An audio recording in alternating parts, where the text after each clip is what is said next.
Pukul 11 malam. Aku sedang bekerja di luar kota saat putraku menelepon. Suaranya gemetar. Ibu, aku di kantor polisi. Ayah memukulku, tapi sekarang dia bilang aku yang menyerangnya. Polisi percaya sama dia. Aku langsung tancap gas pulang. Suamiku tidak tahu siapa yang sedang mereka hadapi. Sebelum ceritanya dimulai, silahkan tulis di kolom komentar dari daerah mana saja teman-teman yang menonton cerita ini. Jangan lupa like dan subscribe agar channel ini bisa semakin berkembang dan bisa mempersembahkan cerita yang lebih menarik lagi. Anjani baru saja selesai merapikan berkas-berkasnya di atas meja kamar hotel. Jam di dinding menunjukkan pukul 11 malam lewat. Tugasnya di luar kota kali ini terasa lebih melelahkan dari biasanya. Rapat maraton dengan tim dari Polda setempat menguras energinya. Ia melepas blazer kerjanya, menyisakan kemeja polos yang sederhana. Hijab instan yang ia kenakan sejak sore ia ganti dengan hijab rumah yang lebih nyaman. Anjani duduk di tepi tempat tidur, memijat pelipisnya. Ia hanya ingin segera tidur dan kembali ke rumah besok pagi. Rencananya, ia ingin mengajak Alif, putra sematawayangnya, pergi memancing akhir pekan ini. Keheningan kamar hotel yang tenang tiba-tiba pecah oleh getaran ponsel di atas meja nakas. Anjani sedikit mengernyit, mengira itu panggilan dinas lanjutan. Namun saat melihat nama Alif tertera di layar, jantungnya berdesir pelan. Tidak biasanya putranya yang berusia 14 tahun itu menelepon selarut ini. Perasaan tidak enak langsung menjalari hatinya. Ia segera menggeser ikon hijau di layar. Halo, Nak? Alif? Kenapa belum tidur? Sapa Anjani, berusaha menjaga suaranya tetap tenang. Hening sejenak. Yang terdengar di seberang sana hanyalah isak tangis yang tertahan. Suara itu begitu pelan, nyaris seperti rintihan. Alif? Kamu baik-baik saja? Jawab ibu, Nak. Suara Anjani mulai meninggi, naluri keibuannya seketika siaga penuh. Ibu, ibu. Suara Alif akhirnya terdengar, pecah dan gemetar hebat. Ibu, tolong aku. Darah Anjani serasa berhenti mengalir. Ia sontak berdiri. Kamu di mana? Apa yang terjadi? Kamu aman? Aku di kantor polisi, Bu. Jantung Anjani serasa diremas. Kantor polisi? Kenakalan remaja apa yang dilakukan putranya? Tapi isak tangis itu bukan isak tangis anak badung yang tertangkap. Itu adalah tangis ketakutan. Kantor polisi mana? Kenapa kamu bisa di sana? Di mana Ayah Burhan? Tanya Anjani beruntun. Sama ayah tapi. Suara Alif kembali tercekat. Ibu. Ayah Burhan dia mukul aku. Kalimat itu menghantam Anjani seperti palu godam. Dunia seakan berhenti berputar. Burhan? Suaminya? Memukul Alif?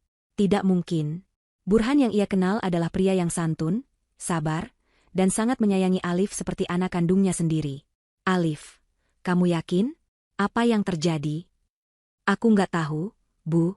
Tadi ayah marah-marah, terus dia dorong aku, dia nampar aku takut, aku coba lari, tapi ayah ngejar terus mukul aku lagi. Alif terisak hebat, menceritakan kejadiannya dengan terbata-bata. Terus dia yang bawa aku ke sini. Dia bawa aku ke kantor polisi, Bu. Anjani tidak mengerti. Dia memukulmu, lalu dia membawamu ke kantor polisi? Untuk apa? Dia bilang aku yang menyerangnya, Bu. Suara Alif meninggi, syarat dengan kepanikan dan rasa putus asa. Dia bilang ke polisi kalau aku anak durhaka, aku mencoba memukul dia pakai tongkat. Tapi nggak gitu, Bu. Aku ambil tongkat itu buat nahan dia, tapi dia rebut terus dia pukul aku pakai itu. Sekarang para polisi itu percaya sama dia. Mereka lebih percaya Ayah Burhan. Ibu, aku takut. Mereka mau menahanku. Ibu, tolong aku. Amarah yang dingin dan senyap menjalari tulang punggung Anjani. Ini bukan lagi sekadar masalah rumah tangga. Ini adalah kejahatan. Ini adalah fitnah. Dan putranya adalah korban. Wajah Anjani yang tadinya lelah kini mengeras. Tatapan matanya berubah tajam. Ini bukan lagi Anjani, sang ibu yang lembut. Ini adalah Jenderal Anjani yang sedang bertugas. Alif. Dengar ibu baik-baik, kata Anjani, suaranya kini stabil, dingin, dan penuh perintah. Tidak ada getar panik sedikit pun. Kamu tenang. Tarik napas. Jangan menangis lagi. Alif di seberang sana terdiam, hanya terdengar tarikan napasnya yang tersengal. Sekarang, Berikan teleponnya ke petugas polisi yang ada di sana. Perintah Anjani. Tapi, Bu. Berikan saja. Sekarang.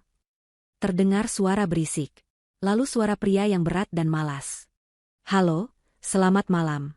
Dengan siapa ini? Saya ibunya Alif, jawab Anjani. Siapa nama Anda dan apa pangkat Anda? Terdengar tawa kecil di seberang. Wah, Ibu, tidak perlu tegang begitu. Ini anak Ibu, si Alif, baru saja membuat laporan palsu. Dia menyerang ayahnya sendiri, Tuan Burhan. Ini kami sedang proses BAP. Siapa nama Anda? Ulang Anjani, suaranya lebih dingin menusuk. Saya Bribka Reksa, Bu. Sebaiknya Ibu datang ke sini. Anak Ibu harus kami amankan dulu malam ini di sel. Ini prosedur untuk kenakalan remaja yang sudah kelewatan. Melawan orang tua, kata Bribka Reksa dengan nada meremehkan. Dengarkan saya baik-baik, Bribka Reksa, desis Anjani. Jangan sentuh anak saya. Jangan masukkan dia ke sel. Jangan paksa dia menandatangani apapun. Jangan tanyai dia apapun lagi. Dudukan dia di kursi, beri dia minum. Saya sedang dalam perjalanan. Saya ulangi, jangan sentuh anak saya. Lagi-lagi terdengar tawa. Ibu ini siapa mau memerintah kami? Ibu pengacara? Sudah, Bu, jangan mempersulit. Anak Ibu salah. Tuan Burhan ini saksinya jelas. Beliau korban. Anjani memutus panggilan itu. Napasnya memburu bukan karena panik, tapi karena amarah yang terkumpul. Dia tidak membuang waktu. Dia tidak berkemas. Koper dan berkas-berkasnya ia tinggalkan begitu saja. Ia menyambar kunci mobil dinas sipil yang tergeletak di meja. Tangannya bergerak cepat membuka laci kecil di dalam kopernya, mengambil sebuah dompet kulit hitam. Di dalamnya, terlipat di balik kartu identitas sipilnya, adalah kartu tanda anggota Polri miliknya. Lencana emas berbintang 2 berkilau samar di bawah lampu kamar. Ia memasukkan dompet itu ke saku daster rumahan yang ia kenakan. Hijabnya ia rapikan seadanya. Kakinya melangkah cepat keluar dari kamar hotel. Sambil berjalan cepat menuju lift, Anjani menelepon satu nomor. Panggilan itu langsung diangkat pada dering pertama. Siap, Jenderal. Perintah, sapa suara tegas di seberang. Nada suara Anjani berubah total. Tidak ada lagi kelembutan seorang ibu. Yang ada hanya otoritas mutlak. Saya Jenderal Anjani. Saya butuh monitoring visual dan audio segera di Polsek Suka Asih. Sekarang juga. Polsek Suka Asih, Kota M? Siap, laksanakan, Jenderal. Ada anak laki-laki usia 14 tahun di sana. Namanya Alif. Dia putra saya. Dia korban KDRT yang sedang difitnah oleh pelaku. Saya tidak mau ada satu petugas pun yang menyentuhnya atau mengintimidasi dia. Saya mau rekaman CCTV lobi Polsek dan ruang interogasi real time. Siap, Jenderal. Tim Itpolda terdekat kami kerahkan untuk backup. Saya dalam perjalanan dari luar kota. Estimasi tiba 1 jam. Pastikan putra saya aman sampai saya tiba.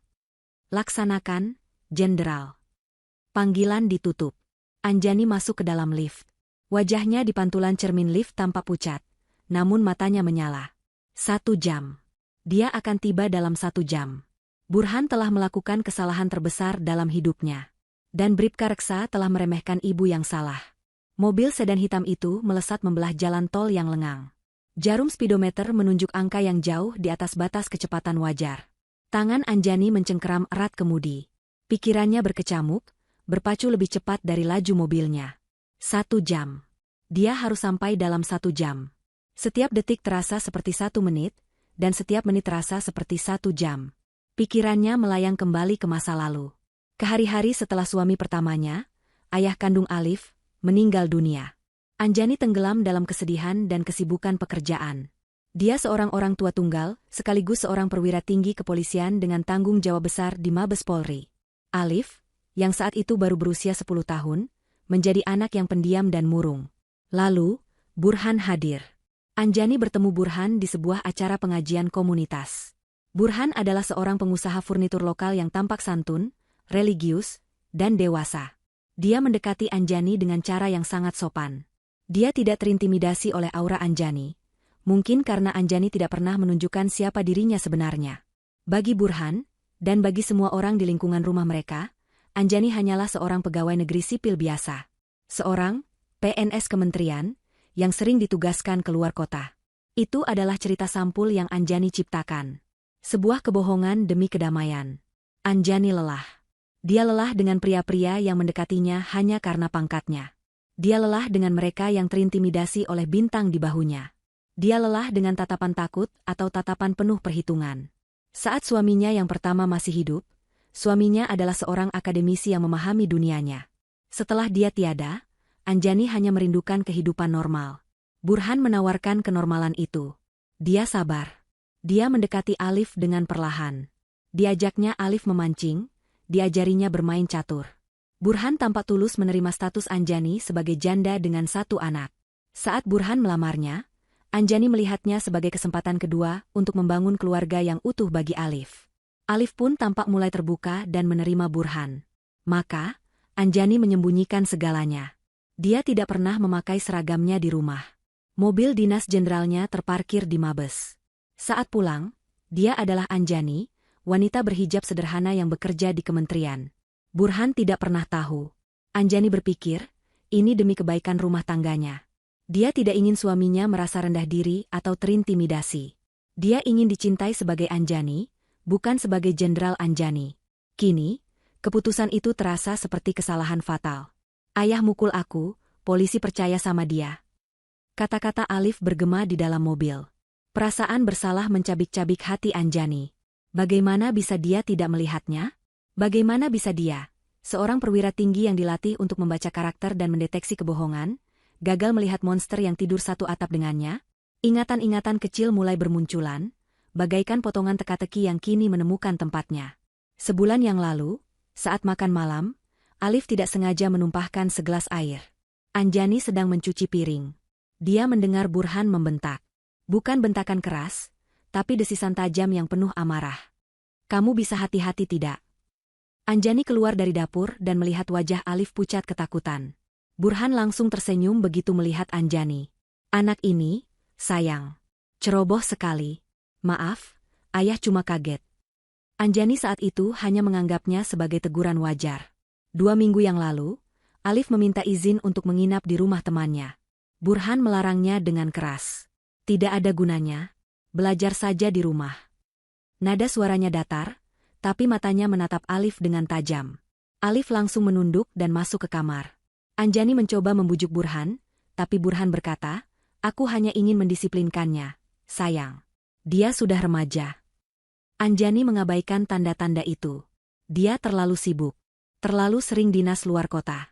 Dia terlalu percaya pada topeng saleh dan santun yang Burhan kenakan. Dia berpikir Alif hanya sedang melalui fase remaja yang pemberontak, sehingga menjadi lebih pendiam dan sering mengurung diri di kamar. Ibu bodoh. Ibu bodoh. Gumam Anjani, air matanya akhirnya menetes. Tapi ini bukan air mata kesedihan. Ini air mata amarah. Amarah pada Burhan. Amarah pada dirinya sendiri. Mobilnya melaju semakin kencang. Rasa bersalah itu kini mengeras menjadi baja. Dia telah gagal sebagai seorang ibu dalam melindungi putranya di dalam rumah. Sekarang, dia akan menggunakan semua kekuatannya sebagai jenderal untuk melindunginya di luar. Dia menekan sebuah tombol tersembunyi di bawah dashboard. Lampu rotator polisi berwarna biru, yang terpasang samar di balik grill depan, langsung menyala, membelah kegelapan malam. Mobil-mobil lain yang sesekali ada di tol langsung menepi, memberi jalan pada sedan hitam yang melaju bagai peluru itu. Gerbang tol kota sudah terlihat. 15 menit lagi. Ponselnya bergetar. Sebuah pesan masuk dari ajudannya. Visual dan audio standby, Jenderal. Kami monitor. Bribka Reksa sedang merokok di meja depan. Tuan Burhan sedang minum kopi. Subjek, Alif, duduk di kursi pojok. Aman, tidak disentuh. Tapi tampak ketakutan. Anjani membaca pesan itu dengan napas tertahan. Bagus. Mereka belum menyentuhnya. Tapi fakta bahwa Burhan bisa minum kopi dengan santai sementara putranya ketakutan di pojok, membuat darah Anjani mendidih. Dia tahu tipe manusia seperti Burhan. Manipulator ulung yang merasa berkuasa. Dan dia tahu tipe oknum seperti Bribka Reksa. Petugas malas yang meremehkan laporan, terutama dari seorang anak kecil yang melawan orang tua. Tunggu aku, Burhan. Tunggu aku, desis Anjani. 1 jam setelah panggilan telepon pertama, sedan hitam itu berbelok tajam dan berhenti mendadak tepat di depan lobi Polsek Suka Asih. Gedung Polsek itu tampak kecil dan tua. Hanya ada satu mobil patroli terparkir di depannya. Anjani mematikan mesin. Dia mengambil napas dalam-dalam, mengusap sisa air mata di pipinya. Dia merapikan hijabnya. Dia keluar dari mobil. Dengan daster rumah sederhana, hijab santai, dan tanpa riasan, dia tampak seperti ibu-ibu panik pada umumnya. Dia melangkah masuk ke pintu geser polsek. Dan di sanalah dia melihatnya. Putranya, Alif, meringkuk di bangku panjang di sudut ruangan, wajahnya menunduk.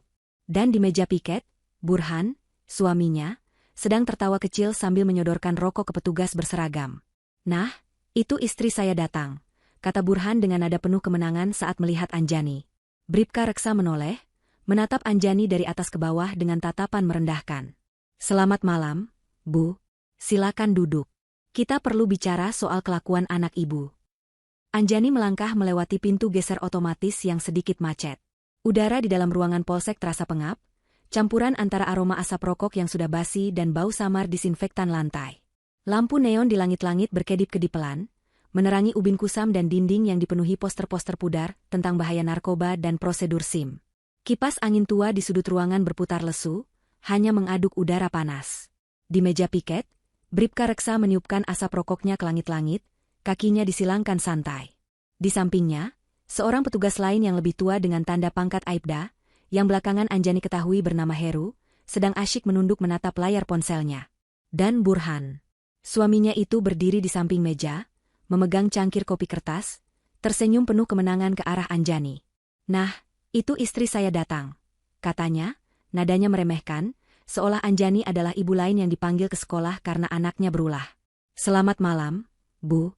Silakan duduk. Kita perlu bicara soal kelakuan anak ibu," kata Bribka Reksa, menunjuk ke bangku panjang yang kosong dengan dagunya, tidak sedikitpun berniat berdiri atau memperbaiki sikapnya. Anjani tidak menggubris Burhan. Dia tidak mempedulikan Bribka Reksa. Matanya terkunci pada satu titik di sudut ruangan. Di sana, di bawah poster, "Stop Pungli", Alif duduk meringkuk. Kemeja yang dikenakannya sedikit sobek di bagian bahu. Sudut bibirnya membiru. Tapi yang paling menghancurkan hati Anjani adalah tatapan mata putranya. Saat Alif mengangkat wajahnya dan melihat Anjani, matanya tidak menunjukkan kelegaan. Mata itu dipenuhi ketakutan, rasa malu, dan keputusasaan. Seolah dia sudah divonis bersalah. Hati Anjani terasa seperti dicengkeram es.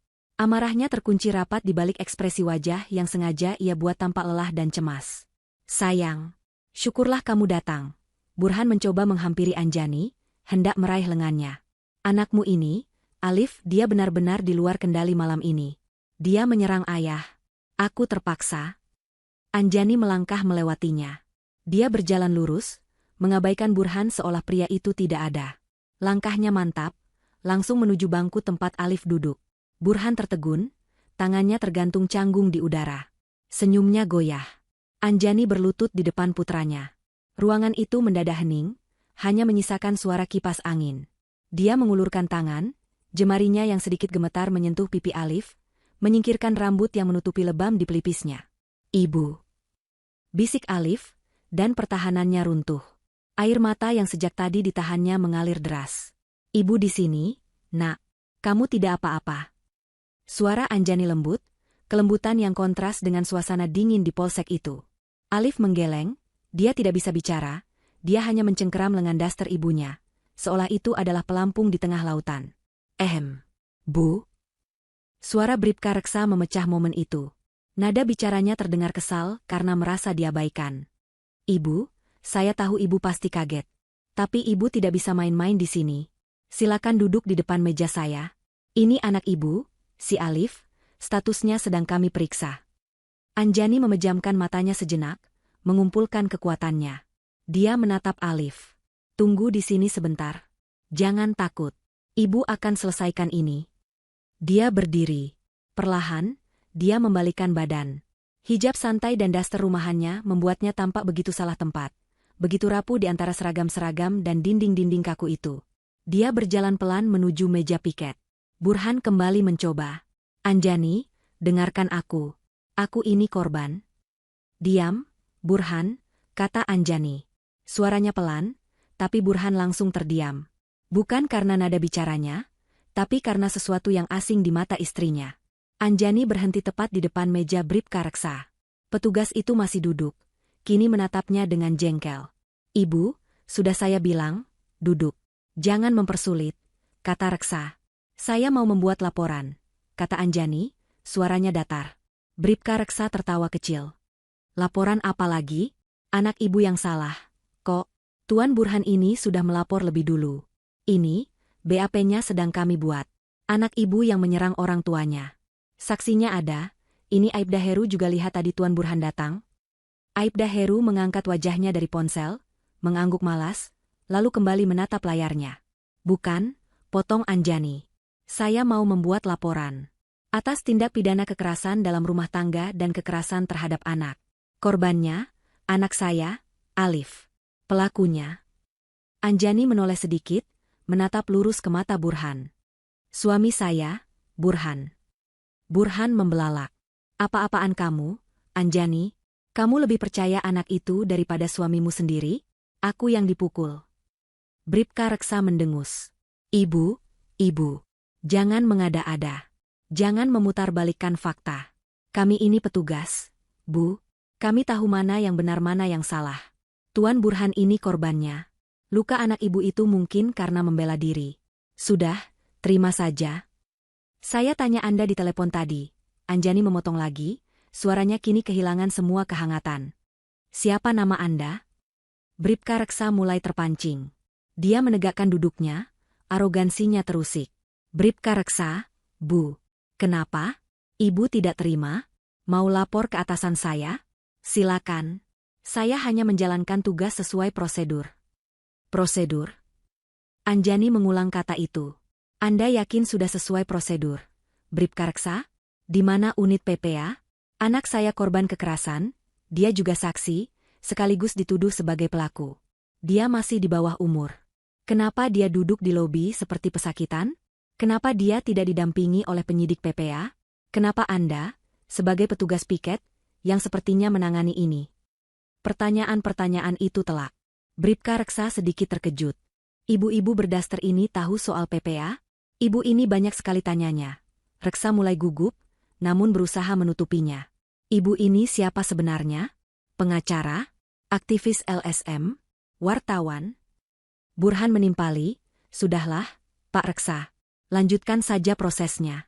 Istri saya ini, dia terlalu memanjakan Alif. Biar anak itu ditahan saja semalam biar kapok." Anjani menatap Bribka Reksa. Dia tidak lagi mempedulikan ocehan Burhan. "Anda bertanya saya siapa?" kata Anjani pelan. Dia merogoh saku dasternya.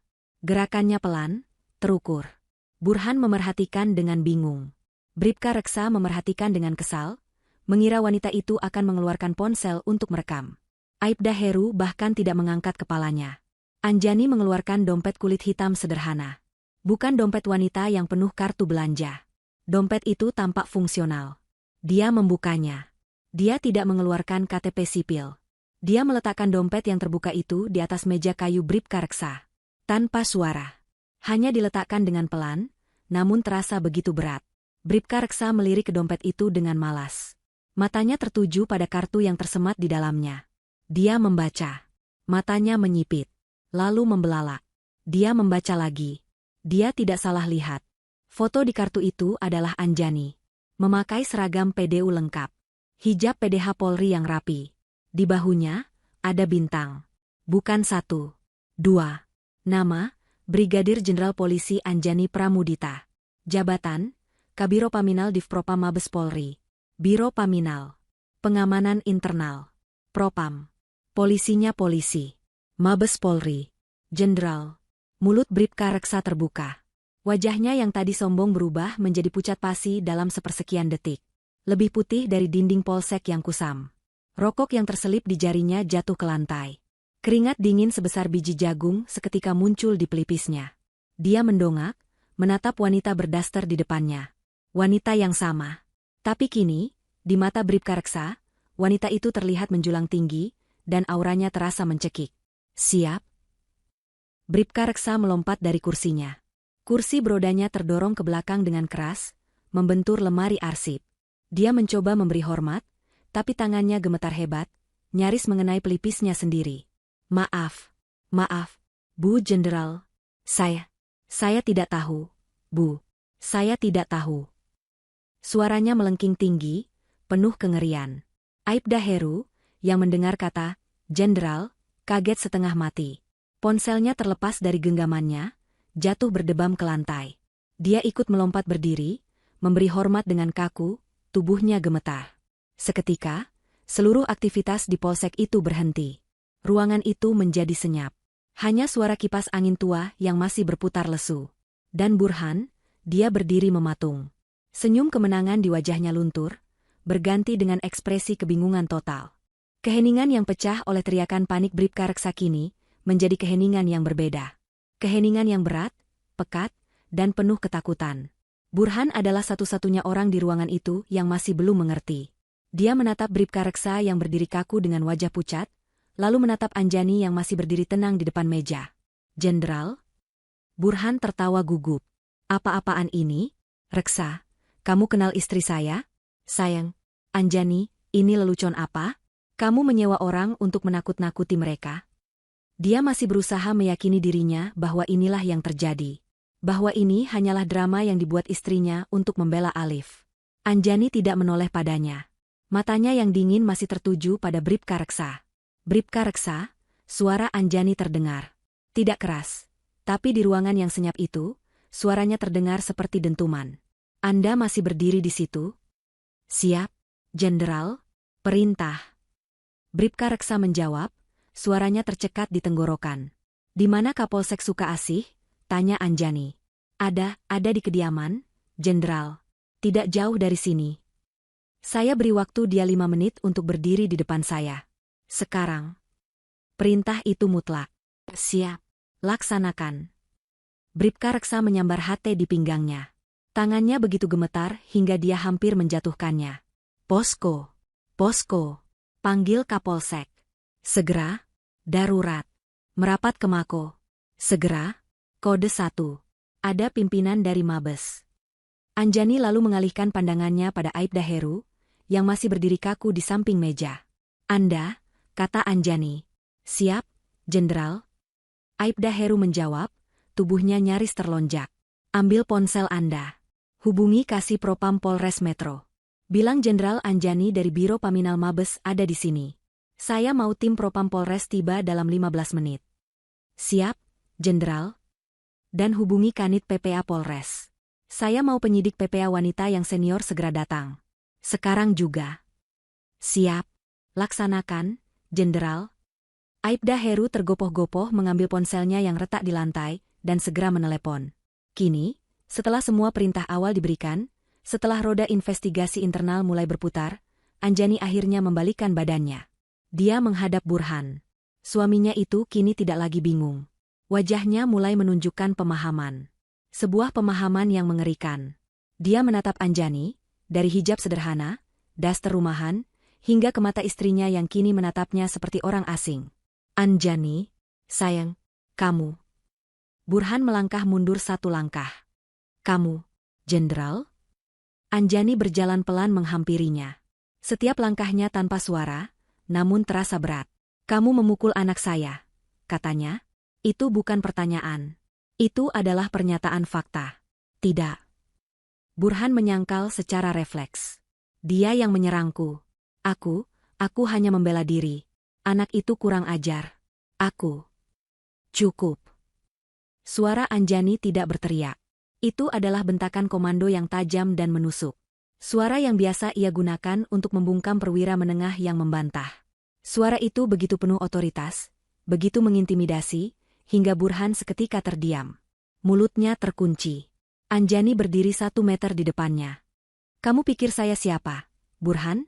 Tanyanya, suaranya kini turun menjadi desisan berbahaya.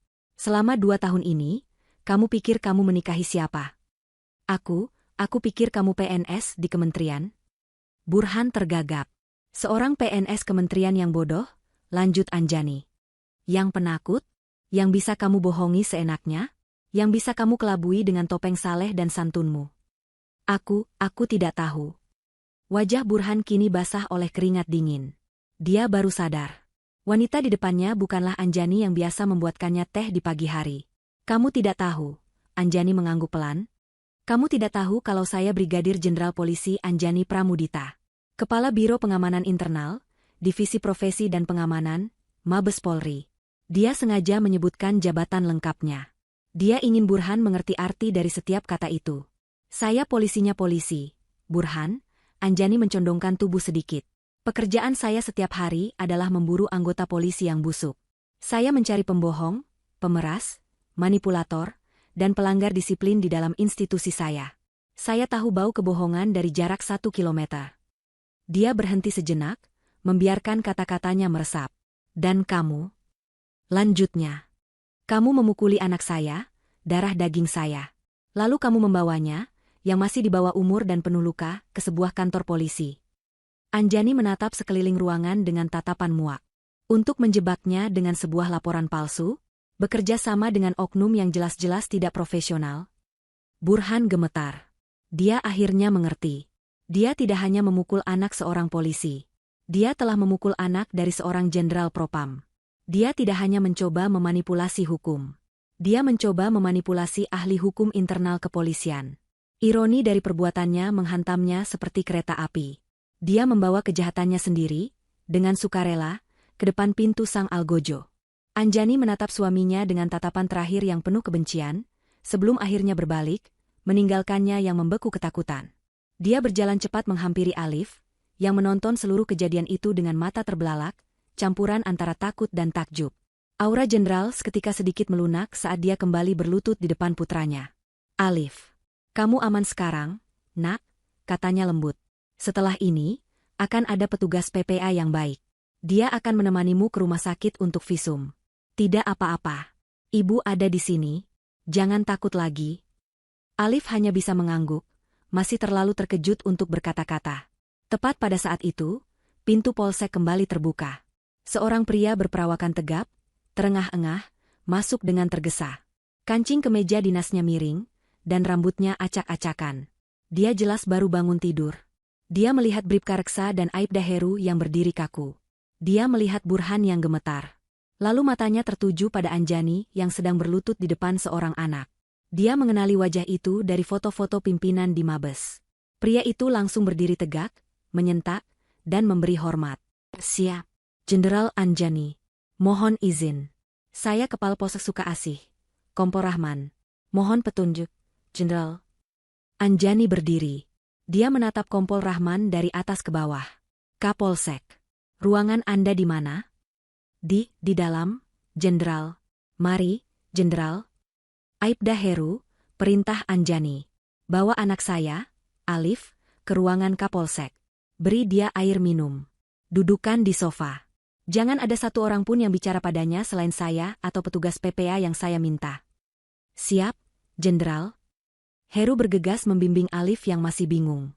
Kompol Rahman, Anda ikut saya ke ruangan Anda. Lanjut Anjani. Bribka Reksa, Anda tetap berdiri di situ. Jangan bergerak 1 sentimeter pun sampai tim Propam Polres tiba dan memeriksa Anda. Siap, Jenderal. Jawab Reksa, suaranya hampir hilang. Anjani mulai melangkah menuju koridor. Burhan, melihat Anjani akan meninggalkannya, tersadar dari kelumpuhannya. Dia dilanda panik. Anjani, sayang, tunggu. Burhan mencoba mengejar. Ini semua salah paham. Aku bisa jelaskan. Anjani, aku suamimu. Anjani berhenti melangkah, tapi tidak berbalik.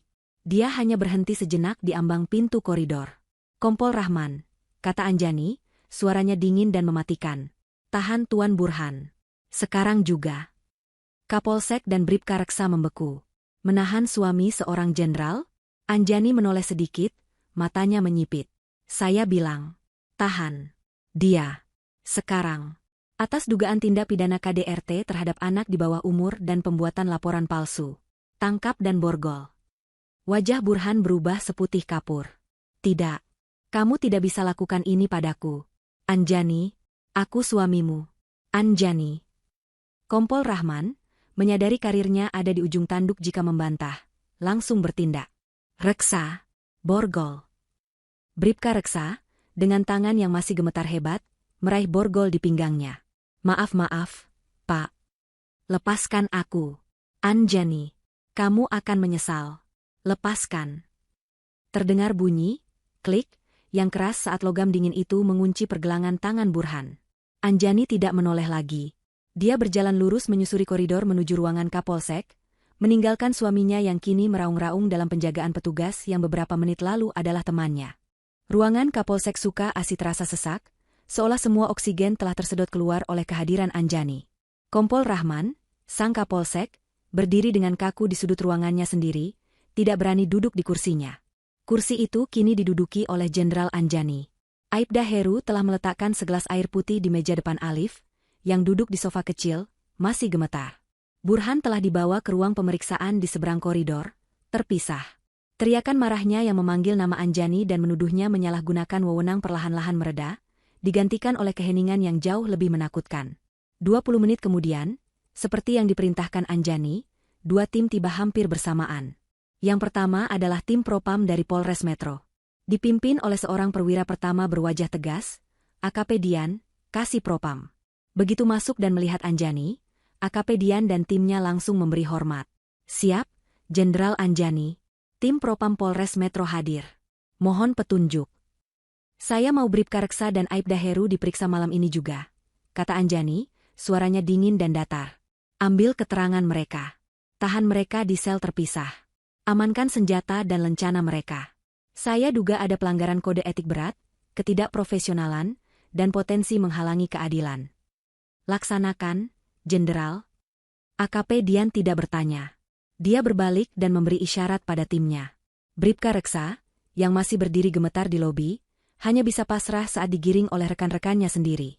Tim kedua yang tiba adalah Unit Perlindungan Perempuan dan Anak, dipimpin oleh seorang perwira wanita senior yang tampak cekatan, Ibtu Rina. Matanya langsung tertuju pada Alif di sofa. Ibtu Rina, lapor, Jenderal, sapanya hormat. Terima kasih sudah datang. Ibtu, suara Anjani sedikit melunak saat berbicara pada sesama polwan itu. Dia menunjuk Alif. Ini putra saya, Alif. Dia korban kekerasan fisik yang dilakukan ayah tirinya. Saya mau Anda yang dampingi dia. Anjani berdiri dari kursi Kapolsek dan menghampiri Alif. Dia kembali berlutut, menyamakan tingginya dengan putranya. Nak, panggilnya lembut, mengabaikan semua perwira lain di ruangan itu. Ini Ibu Rina. Dia polisi yang baik. Dia akan membantumu. Kamu harus pergi ke rumah sakit sekarang untuk diperiksa dokter. Namanya visum. Supaya dokter bisa mencatat luka-luka kamu sebagai bukti. Alif menatap Ibtu Rina dengan takut. Nanti aku disuntik? Ibtu Rina tersenyum tipis. Tidak, sayang. Hanya diperiksa saja. Seperti kamu periksa ke dokter biasa. Ibu Rina temani terus. Ya? Tidak akan lama. Anjani mengusap kepala Alif. Ibu harus di sini. Ibu harus membereskan orang-orang jahat itu. Kamu pergi sama Ibu Rina, ya? Kamu anak pemberani. Ceritakan semua yang terjadi. Jangan ada yang ditutupi. Kamu tidak salah. Ibu janji. Alif menatap ibunya, menatap mata Jenderal Anjani yang kini kembali menjadi mata ibunya. Dia mengangguk pelan. Anjani beralih ke Ibtu Rina. Ibtu, bawa dia ke rumah sakit Bayangkara. Hubungi Karumkit. Katakan ini perintah saya. Saya mau visum et repertum lengkap. Bukan hanya visum luar. Ambil foto resolusi tinggi untuk setiap lebam, goresan, dan memar. Catat koordinatnya. Ambil sampel darah dan urinenya. Saya mau hasil lengkap ada di meja saya sebelum matahari terbit. Perintah itu sangat rinci, sangat teknis. Ibtu Rina, yang terbiasa menangani kasus KDRT, tahu persis apa yang Jenderal Anjani inginkan. Bukti yang tidak terbantahkan. Siap, Jenderal. Laksanakan. Ibtu Rina dengan sabar membimbing Alif berdiri. Alif melangkah pelan, dan sebelum keluar pintu, dia menoleh sekali lagi ke arah ibunya. Anjani memberinya anggukan yang kuat. Ibu di sini. Begitu pintu ruangan tertutup, meninggalkan Anjani, Kompol Rahman, dan Aibda Heru, yang belum dibawa Propam, aura keibuan itu lenyap seketika. Ruangan kembali mendingin. Kompol Rahman, kata Anjani, kembali duduk di kursi Kapolsek. Siap, Jenderal. Serahkan pada saya. Laporan kejadian yang dibuat Bribka Reksa. Dan berita acara pemeriksaan yang dia buat untuk Tuan Burhan. Kompol Rahman tergagap. Jenderal, BP. BAP-nya belum selesai, tadi baru. Serahkan apa yang ada, potong Anjani.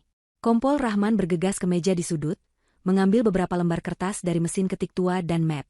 Dia menyerahkannya kepada Anjani dengan tangan gemetar. Anjani mengambil kertas-kertas itu. Dia membaca dalam diam. Matanya bergerak cepat, memindai setiap kata. Dia membaca laporan kejadian yang diketik oleh Bribka Reksa. Isinya persis seperti yang dikatakan di telepon. Telah diterima laporan dari Tuan Burhan, adanya kenakalan remaja, anak kandung dari istri, yang menyerang orang tua, ayah tiri, menggunakan tongkat. Petugas telah mengamankan anak tersebut. Lalu Anjani membaca BAP awal Burhan, yang ditulis tangan oleh Reksa. Isinya penuh kebohongan. Burhan mengklaim Alif tiba-tiba mengamuk tanpa alasan, mengambil tongkat sapu, dan memukulinya. Dia mengaku hanya menahan dan mendorong Alif untuk membela diri. Anjani meletakkan kertas-kertas itu di meja. Aibda Heru, panggil Anjani. Siap, Jenderal. Heru yang sedari tadi menunduk ketakutan, nyaris melompat. Anda saksi Bribka Reksa, kan? Anda melihat saat Tuan Burhan datang? Siap, Jenderal. Saya ada di meja piket. Anda melihat luka di tubuh Tuan Burhan? Aibda Heru bingung. Luka? Di laporan ini, Anjani mengetuk kertas BAP. Tuan Burhan mengaku dipukuli dengan tongkat. Anda melihat luka-lukanya? Tidak ada, Jenderal. Tuan Burhan sehat-sehat saja. Malah tadi minum kopi, Jenderal. Dia tidak minta dibuatkan visum untuk dirinya sendiri. Tidak, Jenderal. Dia hanya minta anaknya, Alif, dihukum. Anjani mengangguk. Kebohongan itu semakin telanjang. Tapi Bribka Reksa langsung percaya. Dia tidak bertanya di mana luka Tuan Burhan. Bribka Reksa, dia bilang ini urusan keluarga, Jenderal. Tuan Burhan bilang anaknya nakal. Cukup, potong Anjani. Dia menatap Kompol Rahman. Kapolsek, Anda punya 2 petugas. Yang satu, Bribka Reksa, membuat laporan palsu dan BAP palsu. Yang satu lagi, Aibda Heru, menjadi saksi atas kejadian yang tidak dia lihat dan fakta yang tidak dia periksa. Mereka berdua, atas perintah Tuan Burhan, hampir saja menahan anak di bawah umur yang menjadi korban kekerasan, tanpa didampingi PPA. Apa itu yang Anda sebut, prosedur, di polsek ini? Kompol Rahman tidak bisa menjawab. Dia hanya menunduk dalam-dalam. Ampun, Jenderal. Saya lalai. Saya siap menerima konsekuensinya. Anjani mendengus. Konsekuensi sudah pasti. Tapi saya belum selesai. Dia mengambil ponselnya. Ada satu pesan baru yang masuk. Dari timnya di Mabes. Tim Itpolda sedang dalam perjalanan ke kediaman Jenderal. Estimasi pengambilan data CCTV selesai dalam 30 menit. Anjani meletakkan ponselnya.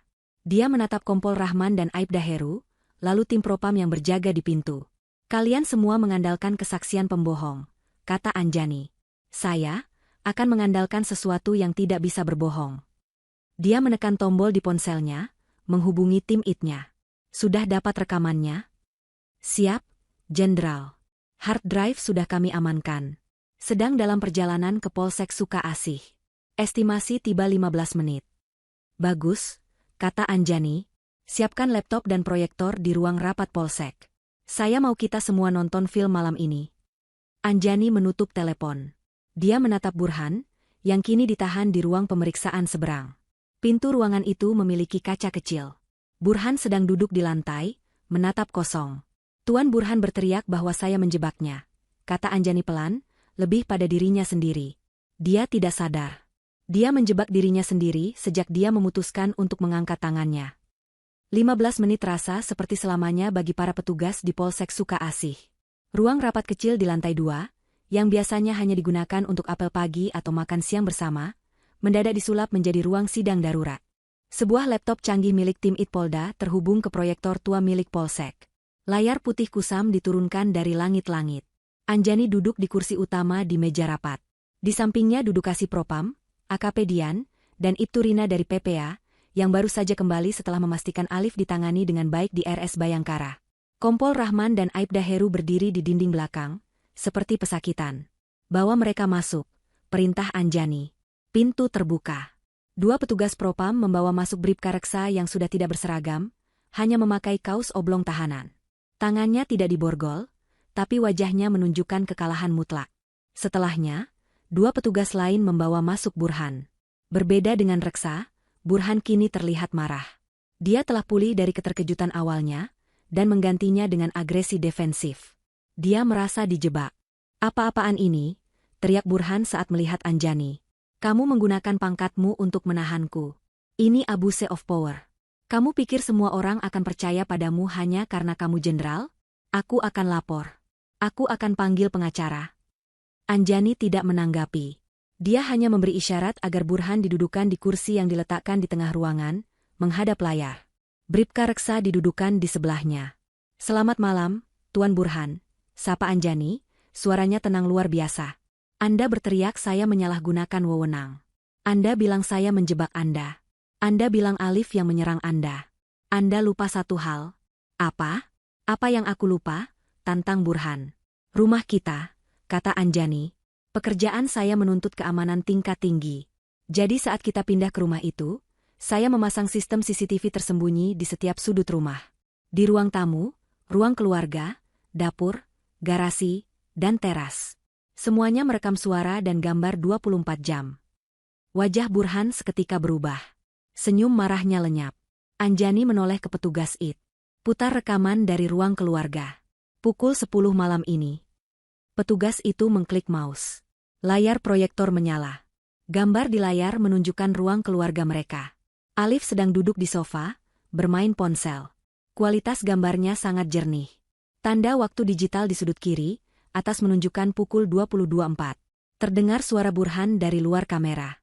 Alif, kamu dengar ayah panggil tidak? Alif di layar tampak terkejut. Apa? Yah. Burhan masuk ke dalam rekaman. Wajahnya merah padam. Ayah suruh kamu kunci pintu garasi dari tadi. Kenapa kamu masih main HP? Aku lupa. Yah. Sebentar lagi. Sekarang, bentak Burhan. Rekaman itu menunjukkan dengan jelas. Burhan mendekati Alif dan merebut ponsel dari tangan anak itu, lalu membantingnya ke lantai. Ayah, HP-ku, teriak Alif. Kamu berani melawan ayah sekarang. Plah, suara tamparan itu menggema di ruang rapat polsek.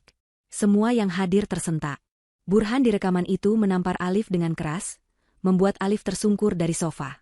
Di ruang rapat, Burhan yang asli menatap layar dengan ngeri. Itu tidak.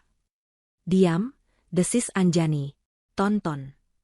Rekaman berlanjut. Alif menangis, memegangi pipinya.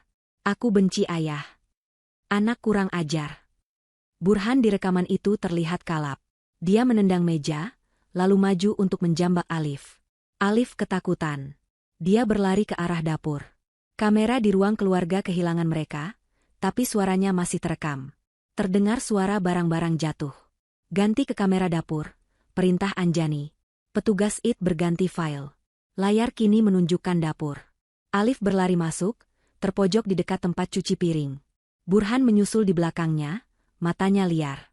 Kamu mau lari kemana? Alif, karena panik dan tidak ada jalan keluar, meraih apapun yang bisa dia raih. Sebuah gagang sapu ijuk yang bersandar di dinding. Dia mengacungkannya ke depan dengan gemetar. Jangan dekat-dekat. Pergi. Oh, kamu berani pakai senjata sekarang. Burhan di rekaman itu tertawa sinis. Bandingkan dengan tubuh Alif yang kurus, Burhan yang tinggi besar dengan mudah maju, menangkap gagang sapu itu dengan satu tangan, dan merebutnya. Lalu, adegan paling mengerikan terjadi. Burhan mengangkat sapu itu, dan menghantamkannya ke tubuh Alif. Buk, ampun, yah, sakit. Buk, dua kali lagi, di punggung dan bahu. Alif jatuh meringkuk di lantai dapur, menangis histeris, melindungi kepalanya. Di ruang rapat, Ibtu Rina memejamkan mata, tidak sanggup melihat. Kompol Rahman menunduk, malu. Bribka Reksa menatap lantai, tubuhnya gemetar hebat. Dia hampir saja menjebloskan anak yang baru saja disiksa itu ke dalam sel. Burhan di kursinya terdiam. Tubuhnya lunglai. Wajahnya pucat. Keringat membasahi kemejanya.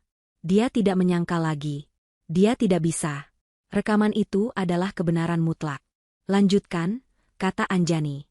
Rekaman menunjukkan Burhan menarik Alif yang menangis, menyeretnya keluar dari dapur. Ayo, ikut ayah. Biar polisi yang urus kamu. Biar kamu tahu rasa. Dasar anak tidak tahu diuntung. Rekaman dari kamera teras menunjukkan Burhan memasukkan Alif secara paksa ke dalam mobil. Lalu mobil itu pergi. Petugas IT menghentikan rekaman. Layar menjadi hitam. Keheningan di ruang rapat itu lebih keras dari suara tamparan tadi. Burhan menunduk, bahunya terguncang. Dia menangis tanpa suara. Bukan tangis penyesalan. Itu tangis kekalahan total. Dia tamat. Bribka Reksa di sebelahnya menatap Anjani dengan tatapan memohon. "Jenderal, saya bersumpah, saya tidak tahu. Saya hanya..." Anjani mengangkat tangannya, menghentikan ucapan Reksa. Dia berdiri. Dia berjalan pelan ke depan layar. Dia menatap Burhan, lalu menatap Bribka Reksa. "Tuan Burhan," katanya. "Laporan Anda palsu.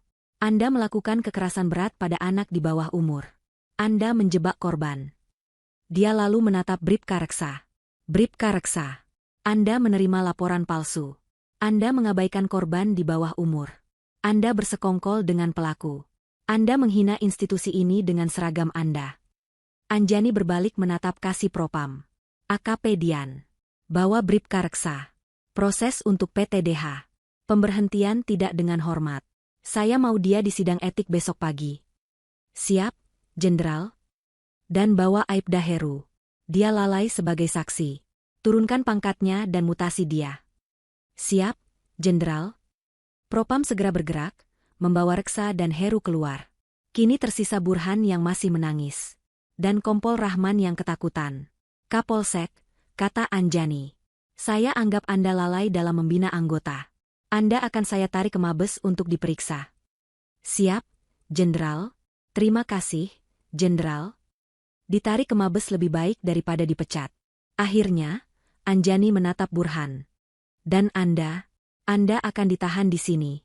Kasus Anda akan ditangani langsung oleh unit PPA Polda. Bukan Polsek ini. Anda akan menghadapi hukuman berlapis. KDRT, kekerasan anak, dan laporan palsu." Burhan tidak mengangkat wajahnya. Dia hancur. Saat petugas hendak membawa Burhan keluar, Anjani menghentikan mereka. "Tunggu." Dia berjalan mendekati Burhan. Sesuatu masih mengganjal di benaknya. Naluri investigatornya bekerja. "Satu pertanyaan terakhir. Burhan," kata Anjani pelan. "Kenapa kamu begitu percaya diri? Kamu tahu ada CCTV di rumah. Kamu tahu kamu yang salah. Kenapa kamu begitu yakin Bribka Reksa dan Polsek ini akan membelamu?" Burhan tidak menjawab. Anjani menatapnya lekat. "Kamu pikir kamu bisa membeli mereka? Kamu pikir Bribka Reksa temanmu? Itukah sebabnya kamu tertawa dan minum kopi dengannya saat anak saya meringkuk kesakitan?" Anjani menoleh pada Kompol Rahman.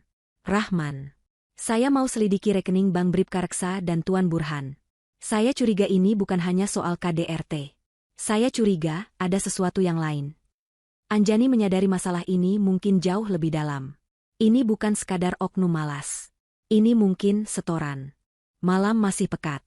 Jarum jam di dinding ruang Kapolsek Suka, Asih yang kotor menunjukkan pukul 3 dini hari. Tapi di polsek kecil itu, tidak ada yang tidur. Suasananya tegang, seperti medan perang sunyi setelah ledakan pertama. Lobi yang tadi hanya diisi Bribka Reksa yang malas, kini dipenuhi lalu lalang anggota Propam berseragam lengkap. Mereka bergerak cepat dan senyap, menyita buku catatan piket, mengamankan komputer, dan menyegel lemari arsip. Bribka Reksa dan Aibda Heru sudah dibawa ke Polres Metro untuk diamankan. Kompol Rahman, sang Kapolsek, duduk di kursi di luar ruangannya sendiri, menunduk lesu, menunggu nasibnya ditentukan. Karirnya yang ia bangun belasan tahun hancur dalam 3 jam. Di dalam ruang Kapolsek, Anjani duduk di meja kerja Rahman. Wajahnya keras diterpa cahaya dari layar laptop. Dia tidak lagi memakai daster rumahannya. 1 jam lalu, Ibtu Rina sempat kembali sebentar, membawakan tas dinas darurat Anjani dari mobilnya. Kini Anjani telah berganti pakaian. Kemeja lapangan hitam polos, celana kargo taktis, dan hijab instan berwarna serupa. Dia tampak seperti operator pasukan khusus, bukan lagi ibu rumah tangga yang panik. Dia sedang melakukan panggilan video konferensi. Di layar laptopnya, muncul 3 wajah mengantuk namun tegang dari tim intinya di Mabes Polri. "Tim Paminal. Rekening Tuan Burhan Saputra dan Bribka Reksa sudah kami kunci. Jenderal," lapor seorang pria di layar, kepala tim analis keuangan. "Kami menemukan anomali besar." "Lanjutkan," perintah Anjani. "Ada transaksi rutin, Jenderal. Setiap tanggal 5. Selama 1,5 tahun terakhir. Dari rekening perusahaan Tuan Burhan, CV Furnitur Jatimulya, ke rekening pribadi Bribka Reksa. Jumlahnya tidak besar untuk ukuran jenderal, tapi sangat besar untuk ukuran Bribka. 15 juta rupiah. Setiap bulan. Tanpa gagal. 15 juta. Anjani terdiam. Itu bukan uang rokok. Itu bukan uang, terima kasih, atas penanganan kasus. Itu adalah gaji. Itu adalah bayaran rutin untuk sebuah jasa. Keterangannya apa? Tanya Anjani. Selalu sama, Jenderal. Jasa konsultasi keamanan. Anjani mendengus. Konsultasi keamanan. Dari seorang Bribka. Cerdas. Nalurinya terbukti benar. Ini bukan kelalaian. Ini adalah persekongkolan yang sudah mengakar. Saya mau tahu, kata Anjani, bisnis apa sebenarnya? Furnitur Jatimulya. Itu? Saya ingin tahu jam 12 siang nanti, Tuan Burhan Saputra adalah penipu, penggelap, bandar judi, penyelundup, atau semuanya. Lacak alur bisnisnya. Periksa izin ekspor-impornya. Periksa manifest pengirimannya. Saya mau tahu kejahatan apa yang dia bayar 15 juta sebulan untuk dilindungi. Siap, Jenderal. Tim siber sedang melacak jejak digitalnya. Lapor wajah kedua di layar. Dan untuk Bribka Reksa, lanjut Anjani. Lacak aliran keluar dari rekeningnya. 15 juta itu tidak mungkin dia nikmati sendiri. Dia hanya petugas piket. Dia pasti menyetor ke atas. Saya mau tahu siapa saja yang ikut menikmati uang haram Tuan Burhan. Saya mau rantai komandonya. Siap, laksanakan, Jenderal. Panggilan ditutup. Anjani mematikan layar. Dia memijat pangkal hidungnya. Dia telah gagal melihat kebusukan di dalam rumahnya sendiri. Dan kini, dia menemukan kebusukan yang sama di dalam institusinya, dipelihara oleh suaminya sendiri. Rasa pengkhianatan itu berlapis-lapis. Pintu diketuk pelan. AKP Dian, Kasih Propam Polres, masuk. Izin, Jenderal. Ya, Dian. Ada apa? Interogasi awal Bribka Reksa, Jenderal. Dia hancur. Dia menangis terus. Dia tahu dia akan di PTDH. Dia baru sadar dia melawan Jenderal Paminal. Dia belum bicara soal uang. Belum, Jenderal. Masih syok. Dia hanya mengulang-ulang, saya tidak tahu. Saya hanya disuruh Tuan Burhan. Dia bilang anaknya nakal. Bawa dia ke sini, perintah Anjani. Siap, Jenderal. AKP Dian kaget. Bawa dia ke sini. Sekarang. Saya akan interogasi dia sendiri. 5 menit kemudian, Bribka Reksa diseret masuk. Dia sudah tidak gagah lagi. Tanpa seragam, dia tampak kecil dan menyedihkan. Matanya merah dan bengkak. Begitu melihat Anjani duduk di kursi Kapolsek, kakinya lemas. Dia nyaris jatuh jika tidak dipegang oleh 2 petugas propam. Dudukan dia, kata Anjani. Reksa didudukan di kursi di depan meja. Bribka Reksa, Anjani memulai, suaranya tenang. Lihat saya. Reksa perlahan mengangkat wajahnya yang basah air mata. Saya tidak punya banyak waktu. Saya tidak tertarik dengan tangisan Anda. Saya tidak peduli dengan penyesalan Anda. Anda dipecat. Itu sudah pasti. Karir Anda selesai, kata Anjani lugas. Reksa terisak. Tapi, lanjut Anjani, nasib Anda selanjutnya bergantung pada 5 menit ke depan. Apakah Anda akan menghabiskan sisa hidup Anda di penjara sipil sebagai pemeras dan penerima suap? Atau Anda membantu saya dan mendapat keringanan sebagai justice kolaborator? Reksa membeku. Pemeras? Penjara sipil? Ini bukan lagi soal etik. Anjani mendorong keyboard laptopnya ke samping. Dia menatap Reksa. 15 juta rupiah. Setiap tanggal 5. Selama 1,5 tahun. Dari CV Furnitur Jatimulya. Jasa konsultasi keamanan. Mau Anda jelaskan? Jika tadi Bribka Reksa pucat, kini wajahnya berubah menjadi seputih kertas. Dia berhenti menangis. Dia berhenti bernapas. Dia memandang Anjani dengan ngeri. Dia ketahuan. Jenderal, saya. Kamu pikir saya tidak akan tahu? Desis Anjani. Saya Jenderal Paminal. Melacak rekening bank adalah sarapan pagi saya. Sekarang bicara, uang apa itu? Reksa pecah. Ampun, Jenderal, ampun. Saya bisa jelaskan. Itu bukan untuk saya semua, Jenderal. Bingo. Saya tahu, kata Anjani. Berapa bagianmu? Hanya 2 juta, Jenderal. Untuk uang dapur. 13 juta sisanya kemana? Reksa gemetar hebat. Ini adalah akhir dari segalanya. Disetor, Jenderal. Saya harus setor. Kepada siapa? Reksa ragu-ragu. Anjani menggebrak meja. Pelan, tapi mantap. Kepada siapa? Kanit Reskrim, Jenderal, teriak Reksa. Kompol Rahman. Kapolsek, beliau juga tahu. Beliau dapat bagian paling besar. 5 juta. Kompol Rahman, yang mendengar namanya disebut dari luar ruangan, langsung berdiri dan mencoba masuk. Tidak, Jenderal, dia bohong. Dia memfitnah saya. AKP Dian dan timnya langsung menahan Rahman. Diam. Tunggu giliran Anda. Anjani tersenyum dingin. Rantainya ketemu. Jadi, Kapolsekmu juga terlibat? Aibda Heru. Heru hanya terima uang rokok. Jenderal, 500.000. Dia bagian jaga portal saja. Jaga portal? Anjani mengernyit. Bisnis Tuan Burhan, Jenderal. Itu judi online, Jenderal. Servernya di ruko furnitur itu. Lantai 3.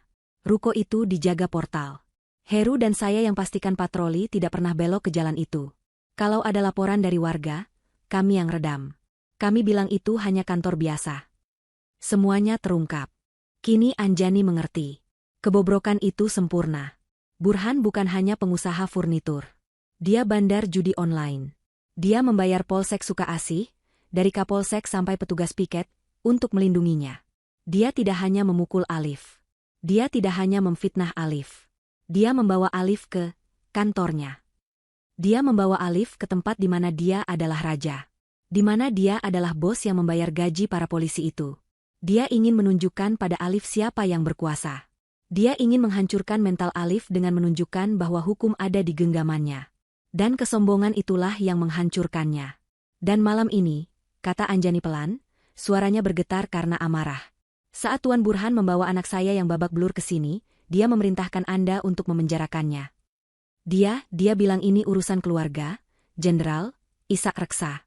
Dia bilang anaknya kurang ajar, harus dikasih pelajaran. Dia bilang, bereskan saja seperti biasa, Pak Reksa. Nanti ada bonus. Saya hanya menuruti perintah atasan dan donatur. Donatur. Anjani memejamkan mata. Muak. Ponselnya berdering lagi. Tim IT-nya. Jenderal. Terkonfirmasi. Alamat IP server judi online terbesar di kota ini. Terdaftar di alamat Ruko CV Furnitur Jati Mulia. Milik Tuan Burhan Saputra. Kami siap gerebek. Anjani berdiri. Dia menatap Bribka Reksa yang hancur. Lalu dia menatap Kompol Rahman yang lemas di pintu. AKP Dian, panggil Anjani. Siap, Jenderal. Tangkap Kapolsek Kompol Rahman. Tangkap Kanit Reskrim. Tangkap Aibda Heru. Tangkap semua orang di polsek ini yang namanya disebut oleh Bribka Reksa. Kumpulkan mereka di lobi. Saya mau polsek ini bersih sebelum matahari terbit. Anjani berjalan keluar ruangan, melewati Kompol Rahman yang ambruk ke lantai. Dia menelepon Direktur Reserse Kriminal Khusus Polda. Dir Krimsus. Ini Jenderal Anjani, Paminal Mabes. Siap, Jenderal. Selamat pagi. Ada yang bisa dibantu? Suara di seberang terdengar kaget di telepon Jenderal Paminal jam 3 pagi. Bentuk tim sekarang. Saya mau Anda pimpin sendiri penggerebekan server judi online terbesar di kota Anda. Di Ruko CV Furnitur Jati Mulia. Saya tunggu dalam 30 menit. Dia menutup telepon. Dia tidak akan menunggu sampai pagi. Badai itu dimulai sekarang. Efek domino itu bergerak lebih cepat dari yang dibayangkan siapapun. Perintah Jenderal Anjani di tengah malam buta itu seperti batu besar yang dijatuhkan ke kolam yang tenang, menciptakan gelombang badai yang langsung menenggelamkan semua yang terlibat. Pukul 4 pagi, kurang dari 30 menit setelah perintah Anjani, puluhan mobil tim reserse kriminal khusus dan tim siber Polda, lengkap dengan senjata laras panjang dan rompi anti peluru, telah mengepung ruko 3 lantai yang tampak sepi milik CV Furnitur Jati Mulia. Penggerebekan itu berlangsung cepat. Pintu baja didobrak. Seperti yang diduga, lantai 1 dan 2 hanya berisi tumpukan furnitur kayu jati yang berdebu. Tapi lantai 3 adalah dunia yang lain. Puluhan unit komputer server menyala, kabel berseliweran, dan beberapa operator yang kaget setengah mati langsung tiarap saat pintu didobrak. Mereka adalah jantung dari operasi judi online jutaan dolar milik Burhan. Pada saat yang hampir bersamaan, badai itu menghantam Polsek Suka Asih. AKP Dian, Kasih Propam, dengan wewenang penuh dari Anjani, melaksanakan tugasnya tanpa pandang bulu. Kompol Rahman, sang Kapolsek, tidak bisa berkata apa-apa lagi ketika borgol dipasangkan ke tangannya. Wajahnya yang tadi tegang kini pasi. Dia tahu ini adalah akhir. Kanit Reskrim, yang baru saja tiba setelah dipanggil darurat, langsung ditangkap begitu keluar dari mobilnya. Aibda Heru hanya bisa menangis saat lencana dan senjatanya dilucuti. Total, 6 anggota Polsek Suka Asih, termasuk Rahman, Kanit Reskrim, Bribka Reksa, dan Aibda Heru, dikumpulkan di lobi. Mereka didudukan di bangku panjang yang sama tempat Alif meringkuk ketakutan beberapa jam sebelumnya. Mereka kini adalah pesakitan di kantor mereka sendiri. Polsek Suka Asih lumpuh total, diambil alih sepenuhnya oleh tim Propam Polres dan Polda. Berita tidak bisa ditahan. Pukul 5 pagi, saat azan subuh mulai berkumandang, beberapa wartawan kriminal yang memiliki telinga di kepolisian mulai berdatangan. Mereka mencium ada sesuatu yang sangat besar terjadi. Sebuah polsek diambil alih oleh Propam, seorang kapolsek ditangkap. Ini berita besar. Ada apa ini, Pak? Tanya seorang wartawan pada AKP Dian yang berjaga di depan. AKP Dian, yang sudah mendapat instruksi dari Anjani, hanya memberi pernyataan normatif. Sedang dilakukan pemeriksaan internal oleh Propam atas dugaan pelanggaran disiplin berat. Mohon rekan-rekan media bersabar. Tapi berita sudah bocor. Sebuah polsek dikudeta Propam. Judul-judul di portal berita online mulai bermunculan, liar dan spekulatif. Sementara badai itu membesar, Anjani justru sedang tidak berada di polsek. Dia berada di rumah sakit Bayangkara. Pukul 4:30 pagi, Ibtu Rina meneleponnya. Visum sudah selesai. Hasilnya sangat jelas dan memberatkan. Lebam di pipi, memar di sudut bibir, bekas cengkeraman di lengan, dan 3 bilur besar yang membengkak di punggung dan bahu, polanya identik dengan gagang sapu. Alif juga mengalami trauma psikis ringan dan dehidrasi. Dia sudah diberi penenang ringan dan infus. Anjani tiba di ruang perawatan anak. Ibtu Rina berjaga di luar. Anjani masuk sendirian. Dilihatnya Alif terbaring di tempat tidur. Infus menetes pelan di tangannya. Wajahnya pucat, tapi dia tidak tidur. Matanya terbuka, menatap langit-langit. Dia sudah berganti pakaian dengan piyama rumah sakit. Alif, panggil Anjani pelan. Alif menoleh. Matanya yang tadi kosong, kini sedikit bersinar. Ibu. Anjani menarik kursi, duduk di samping tempat tidur. Dia meraih tangan putranya yang tidak diinfus. Tangan itu dingin. Bagaimana perasaanmu? Tanya Anjani. Sudah tidak terlalu sakit, jawab Alif pelan. Dokternya baik. Ibu Rina juga. Hening sejenak. Ibu. Alif memulai lagi. Tadi, di kantor polisi, Ibu beneran, Jenderal? Anjani tersenyum tipis. Senyum pertama setelah berjam-jam. Iya, Nak. Ibu Jenderal Polisi Anjani. Maaf ibu tidak pernah bilang. Alif menatap ibunya lama. Menatap wanita berhijab hitam, dengan kemeja hitam yang tampak tegas, dan mata yang lelah namun tajam. Dia mencoba mencocokkan citra ini dengan ibunya yang biasa memasak sarapan untuknya. Kenapa ayah Burhan begitu? Tanya Alif. Pertanyaan itu polos, tapi menusuk. Anjani menarik napas panjang. Dia harus jujur. Karena ayah Burhan ternyata orang jahat. Nak, dia bukan hanya jahat sama kamu. Dia juga melakukan kejahatan lain. Dan polisi-polisi di kantor tadi, mereka bukan polisi yang baik. Mereka membantu kejahatan ayah Burhan. Jadi, ibu menangkap mereka semua? Iya, ibu menangkap mereka semua, kata Anjani. Termasuk ayah Burhan? Termasuk ayah Burhan. Dia tidak akan pernah bisa menyakitimu lagi. Ibu janji. Alif terdiam lama. Lalu, air mata mengalir pelan dari sudut matanya. Tapi kali ini bukan tangis ketakutan. Itu tangis kelegaan. Ibu minta maaf, kata Anjani tulus, suaranya bergetar. Ibu minta maaf. Ibu terlalu sibuk bekerja. Ibu sibuk menangkap orang jahat di luar sana, sampai ibu tidak sadar, ibu membiarkan satu orang jahat masuk rumah kita. Ibu gagal melindungimu di rumah. Maafkan ibu, Nak. Anjani menunduk, menggenggam erat tangan Alif. Rasa bersalah itu masih menghantamnya. Tiba-tiba, Alif membalas genggaman tangan ibunya. Enggak, katanya. Suaranya pelan tapi tegas.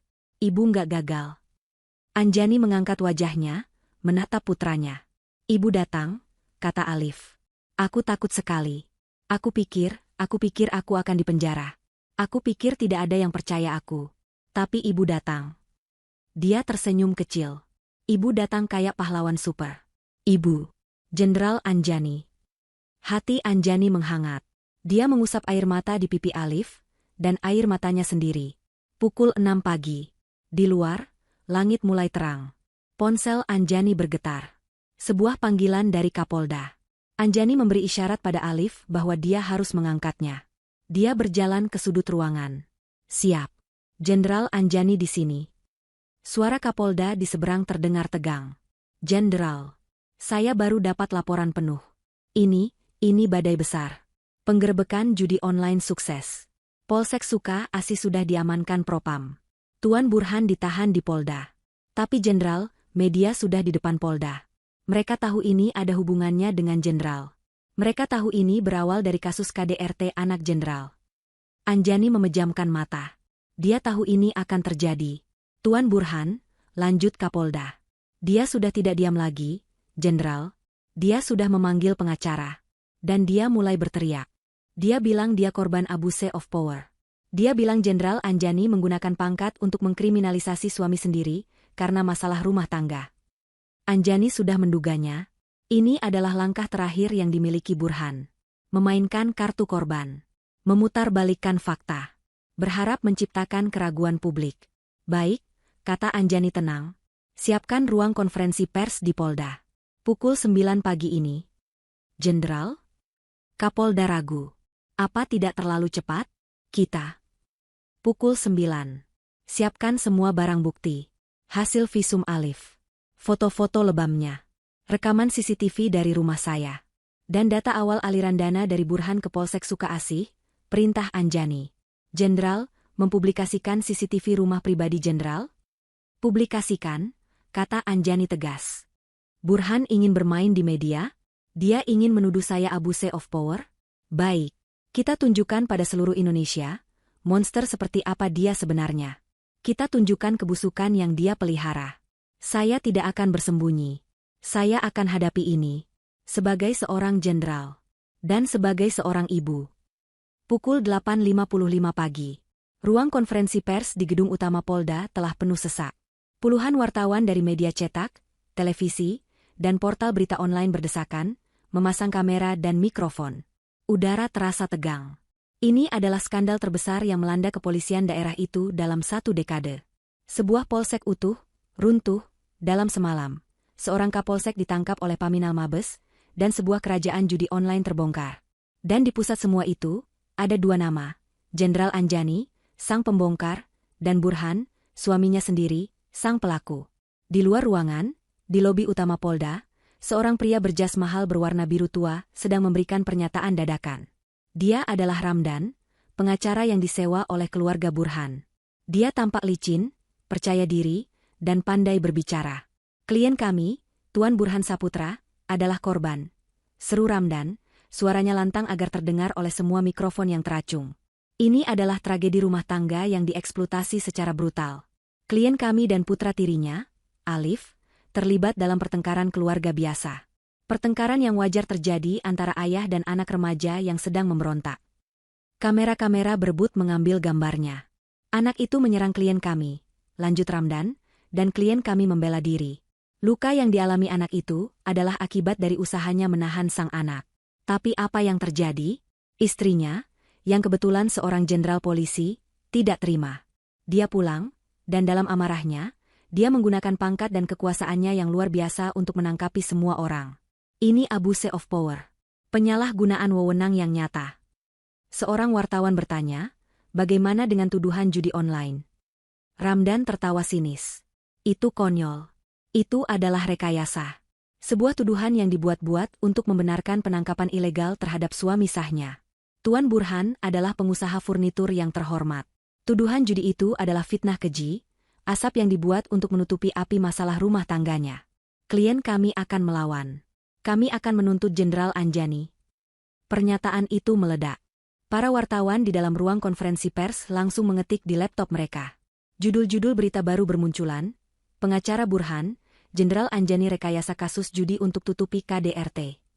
Keraguan mulai disebar. Siapa yang berbohong? Tepat pukul 9 pagi. Pintu di sisi panggung terbuka. Semua kamera serentak berbalik. Suara klik puluhan kamera DSLR terdengar seperti rentetan senjata. Yang masuk bukan hanya Anjani. Dia diapit. Di sebelah kanannya, Kapolda setempat, seorang inspektur jenderal berbintang 2. Di sebelah kirinya, Direktur Reserse Kriminal Khusus Polda, seorang komisaris besar polisi. Kehadiran mereka adalah pesan nonverbal, ini bukan tindakan personal. Ini adalah tindakan institusional. Anjani melangkah ke podium. Dia tidak memakai pakaian lapangan hitamnya tadi malam.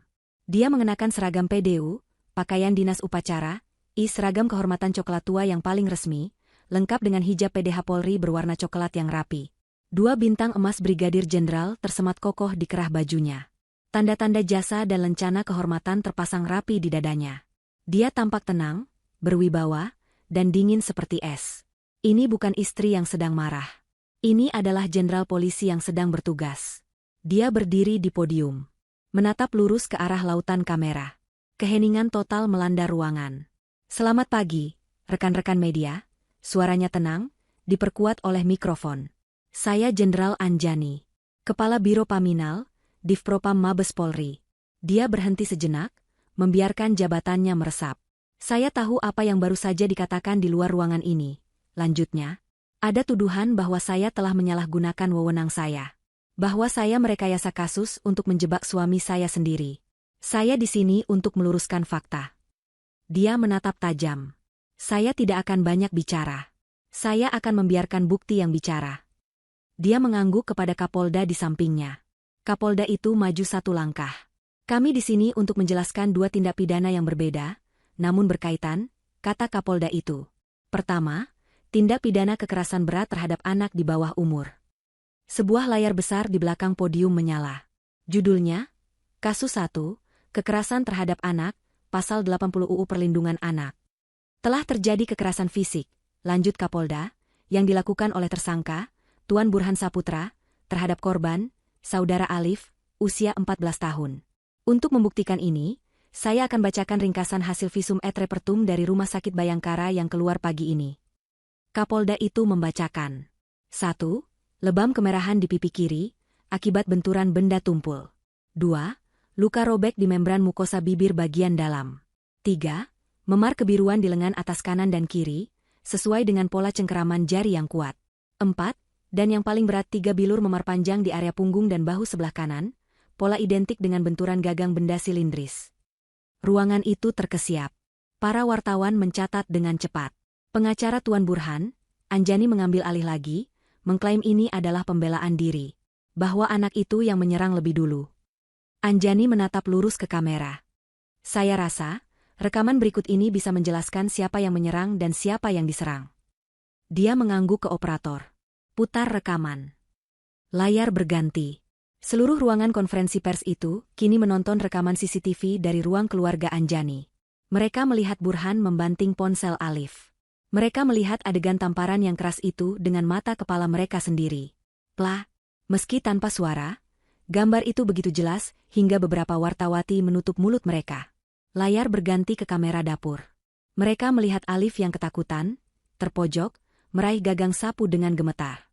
Mereka melihat Burhan yang jauh lebih besar merebutnya dengan mudah. Dan kemudian, buk. Mereka melihat Burhan menghantamkan gagang sapu itu ke tubuh remaja yang sudah meringkuk di lantai. Keheningan di ruang konferensi pers itu mematikan. Hanya suara klik kamera yang terdengar gila-gilaan. Kebohongan Ramdan, sang pengacara, hancur berkeping-keping dalam 30 detik. Tuduhan, pertengkaran wajar, dan pembelaan diri, kini tampak seperti lelucon yang keji. Wajah Anjani tetap keras. Dia membiarkan kengerian itu meresap. Saya rasa itu cukup jelas, kata Anjani dingin. Itu adalah kejahatan pertama. Dia mengangguk lagi. Layar berganti. Judul baru, Kasus 2, Judi Online Penyuapan Aparat, UU ITE UU Tipikor. Direktur Kriminal Khusus kini yang maju. Berawal dari laporan Jenderal Anjani atas kejanggalan di Polsek Sukaasih, kata Dirkrimsus, tim kami bergerak cepat. Pukul 4 pagi tadi, kami menggerebek ruko CV Furnitur Jatimulya, milik tersangka Burhan Saputra. Kami menemukan ini. Gambar di layar berganti. Foto-foto penggerebekan. Puluhan rak server. Operator yang tiarap di lantai. Ini adalah server pusat dari jaringan judi online, Raja Judi 88, dengan omzet diperkirakan mencapai 15 miliar rupiah per bulan. Lanjut Dirkrimsus. Ini menjawab tuduhan rekayasa. Ini adalah fakta. Layar berganti lagi. Ini adalah kejutan terakhir. Itu adalah Bagan. Sebuah diagram alur dana yang dibuat oleh tim analis keuangan Anjani. Di puncaknya, ada kotak, CV Furnitur Jatimulya, Burhan S. Di bawahnya, panah-panah menunjuk ke beberapa kotak, Bribka Reksa, 15 juta bulan, Kompol Rahman, 5 juta dari Reksa, Kanit Reskrim, 3 juta dari Reksa, dan nama-nama lain yang lebih kecil. Anjani melangkah kembali ke podium. Tuduhan, rekayasa, itu benar, kata Anjani, membuat semua orang kaget. Tapi bukan saya yang merekayasa. Tuan Burhan yang merekayasa laporan palsu di Polsek. Dia pikir dia bisa melakukannya, karena dia sudah membeli Polsek itu. Dia pikir dia bisa memerintahkan oknum-oknum itu untuk memenjarakan anak saya, sama seperti dia memerintahkan mereka untuk melindungi bisnis haramnya. Dia berhenti sejenak, menatap setiap lensa kamera. Saya datang ke Polsek Suka-Asi tadi malam sebagai seorang ibu. Katanya, suaranya kini sedikit bergetar oleh amarah yang tertahan. Seorang ibu yang putranya baru saja disiksa dan difitnah. Tapi di sana, saya menemukan sebuah sarang mafia yang memalukan institusi saya. Pagi ini, lanjutnya, suaranya kembali mengeras menjadi baja. Saya berdiri di sini sebagai Brigadir Jenderal Polisi Anjani, Kepala Biro Paminal. Dan saya pastikan, saya akan membersihkan institusi ini, dimulai dari halaman rumah saya sendiri. Siapapun yang terlibat, tidak peduli apa hubungannya dengan saya, akan menghadapi proses hukum. Tuan Burhan Saputra akan dijerat pasal berlapis. Kekerasan anak, laporan palsu, kepemilikan server judi, dan penyuapan aparat negara. Oknum-oknum polisi yang terlibat akan menghadapi sidang kode etik untuk PTDH dan proses pidana. Anjani memandang berkeliling. Tidak ada tanya jawab. Semuanya sudah jelas. Biarkan pengadilan yang membuktikan sisanya. Anjani berbalik badan. Bersama Kapolda dan Dirkrimsus, dia berjalan keluar panggung, meninggalkan ruangan yang meledak dalam keriuhan. Para wartawan berteriak memanggil namanya. Tapi pesan itu sudah tersampaikan. Serangan balik Burhan telah gagal total. Dia tidak hanya kalah. Dia telah dihancurkan oleh kebenarannya sendiri. 6 bulan berlalu sejak malam yang mengguncang itu. Musim telah berganti, dan badai hukum telah mencapai puncaknya. Berita-berita di televisi dan portal online yang dulu riuh, kini telah berganti dengan putusan pengadilan yang berkekuatan hukum tetap. Keadilan, kali ini, benar-benar ditegakkan. Vonis pertama jatuh untuk Burhan atas kasus KDRT dan kekerasan pada anak. Rekaman CCTV dan hasil visum yang detail menjadi bukti tak terbantahkan. Tangisan palsunya di pengadilan tidak meluluhkan hakim. Dia divonis 8 tahun penjara. Vonis kedua menyusul. Kasus judi online, penyuapan, dan pencucian uang. Ini adalah kasus yang lebih besar. Pengacaranya, Ramdan, tidak bisa berbuat banyak melawan bukti aliran dana dan temuan server. Burhan divonis 12 tahun penjara tambahan. Dia akan menghabiskan 2 dekade hidupnya di balik jeruji besi, kehilangan semua aset dan kekayaannya yang disita negara. Karma juga menimpa para aparat yang berkhianat. Sidang kode etik profesi Polri berjalan cepat. Kompol Rahman, sang Kapolsek, dicopot dari jabatannya dan diberhentikan secara tidak hormat, PTDH. Bribka Reksa, Aibda Heru, dan 4 oknum lainnya bernasib sama. Seragam yang mereka banggakan dilucuti di depan umum. Mereka tidak hanya kehilangan pekerjaan, mereka juga diadili di pengadilan pidana umum atas kasus suap dan dijatuhi hukuman penjara. Polsek Suka-Asi telah dibersihkan total dan diisi oleh wajah-wajah baru yang lebih berintegritas. Nama Jenderal Anjani melambung. Publik figuratif memberinya aplaus. Dia tidak dipuji karena menangkap suaminya. Dia dipuji karena berani membersihkan institusinya sendiri tanpa pandang bulu. Dia menjadi simbol baru ketegasan dan integritas di tubuh Polri. Dia membuktikan bahwa dia adalah polisinya polisi, dalam arti yang sesungguhnya. Sore itu, di sebuah rumah yang kini terasa jauh lebih damai dan hangat, Anjani sedang berada di dapur. Aroma tumisan bawang putih dan cabai memenuhi udara. Dia tidak lagi memakai seragam atau pakaian dinas. Dia hanya memakai blus rumahan sederhana dan hijab santai. Dia sedang memasak makan malam. Sesuatu yang kini lebih sering ia lakukan. Di meja makan, Alif sedang mengerjakan PR matematikanya. Remaja itu kini terlihat berbeda. Wajahnya lebih cerah, tubuhnya sedikit lebih berisi. Trauma itu masih ada, tetapi perlahan memudar, digantikan oleh kepercayaan diri yang baru. Dia tidak lagi memendam ketakutan. "Bu, soal aljabar ini membingungkan," keluh Alif, menggaruk kepalanya. Anjani menoleh dari wajannya, dia berjalan mendekat dan melihat buku Alif. Dia mengernyit. Deretan angka dan huruf XY itu tampak lebih rumit dari bagan alur dana mafia. "Waduh," Anjani tertawa kecil. "Ibu ini jago melacak penjahat dan membongkar kebohongan, Nak. Tapi kalau soal aljabar," ibu menyerah. Alif tertawa. Itu adalah tawa yang lepas dan tulus. "Ya ibu. Nanti Alif tanya teman saja."